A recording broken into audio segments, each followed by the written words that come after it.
Hey, it's Dr. A. I got a question again. It's great. Keep sending the questions in, by the way. And I do try to look at all of the comments to pick up questions and stuff. So that's the best way, do it through the comment section. But this one was a little different than some of the other ones we've had. And it basically says, hey, Dr. Anderson, I read your newest book, which is Cancer, the Journey from Diagnosis to Empowerment. So thank you for reading the book. And in it, you talk about this concept of there being four phases to the cancer journey. And I'd like to have you, talk about that on camera and answer this question, which is, what are each of the phases? Because I'd like to share it with somebody who doesn't have your book and might be interested. Well, first, thank you very much for reading the book, which means you got it somehow. So for those who don't know, that book, which I'll put a link below, it's available as an audiobook. It's available as an ebook in almost all the ebook forms. It's available as Amazon paperback, and then on my website I've got hardbacks that I sign that you can get as well. So there's all sorts of ways to get the book.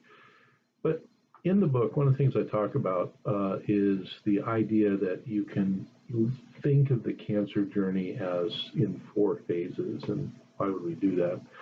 Well, the reason is that in the different phases, you as the patient, your caregivers, your loved ones, and your healthcare providers, but you specifically as the patient have different amounts of energy available, different amounts of focus that you might want to put on some things and not on others, and those can change during the four phases. So the idea with knowing these four phases is not so much that there's four phases, they're kind of logical if you think about it, but it's if I'm in this phase, let's put the energy into the stuff I want to do in that phase, and we can deprioritize some other stuff, right? So what are the four? Let's go through those first.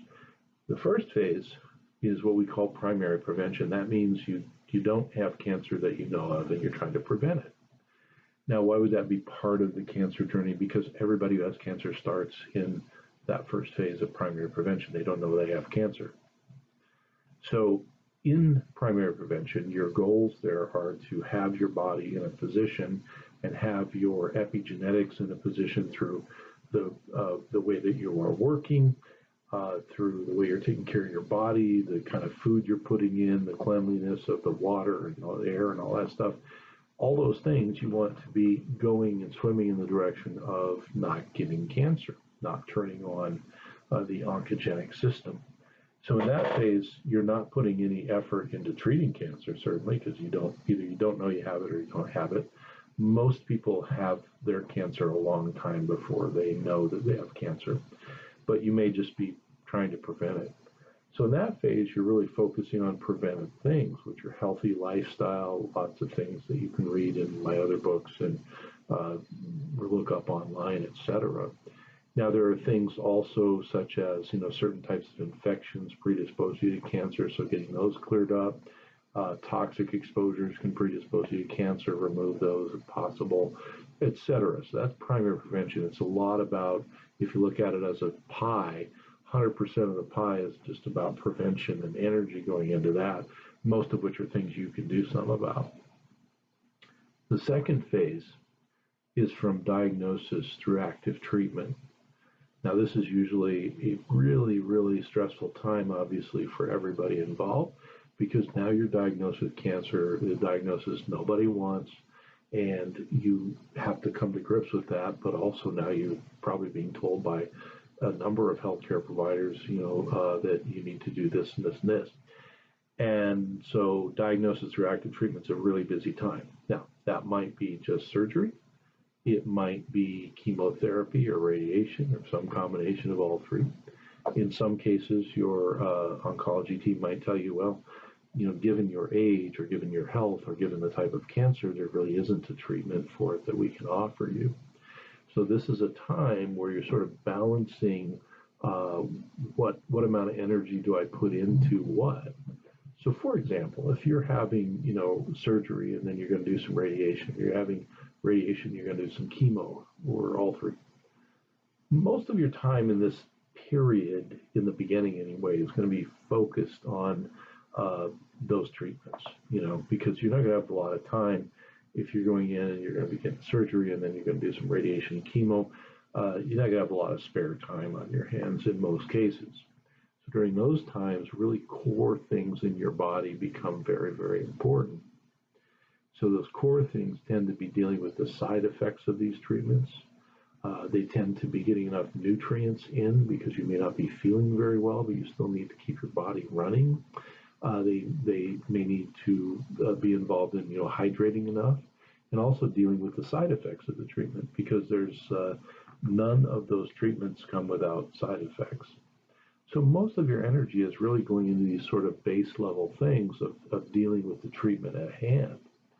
Now, there's nothing right or wrong about which treatment or what's going on. And with cancer, it's very specific to not only your cancer type and the grade and the stage and things, but also to you. Because if you, such as a call I had with a family earlier, you're 11 months old as a child, unfortunately, and you have cancer, very different sort of criteria and what might be done than if you're an adult and you have a similar cancer. If you are a really healthy 30-year-old, you're maybe going to have totally different options than an 85-year-old person does. So even though a cancer may have the same name, it's going to have different staging, grading, going to have different factors related to your health as far as what's offered you. And then the treatments might be one that's available, or it might be a bunch that are available, and you'll have to work through that with your providers. But the point of this is, in phase 2, your efforts and your energy are going into these treatments. Now, if you're adding on integrative oncology ideas to go in with those treatments, those are good because they usually can help you with dealing with the side effects. Sometimes they can make the treatments you're getting work better. In my experience anyway, they can do all sorts of really good things, but then your effort really is aiming those treatments at the other treatments you're getting.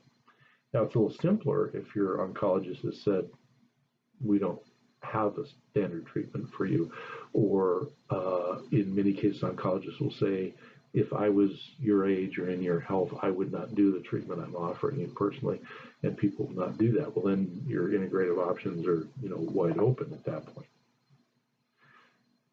What's the third phase? So first phase is primary prevention. You don't know you have the cancer yet. Second phase is diagnosis, reactive treatment. Third phase is recovery. So when you're done or in a break from your active treatment, third phase is recovery.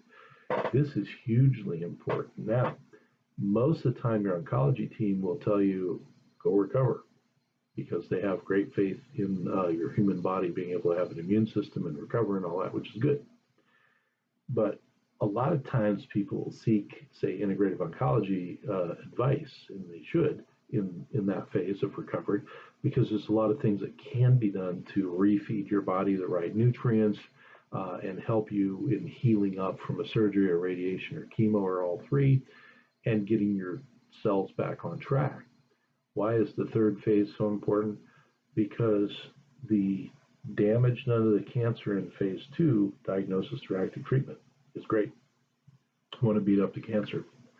But what we found, and you can read about this in my first book, Outside the Box Cancer Therapies, but in phase 2, if we beat up your cancer cells with radiation or chemo, and then we don't do any good healing in phase 3, recovery, we embolden the cancer stem cells so that they will go quiet, and then at some point in your future, they will come back.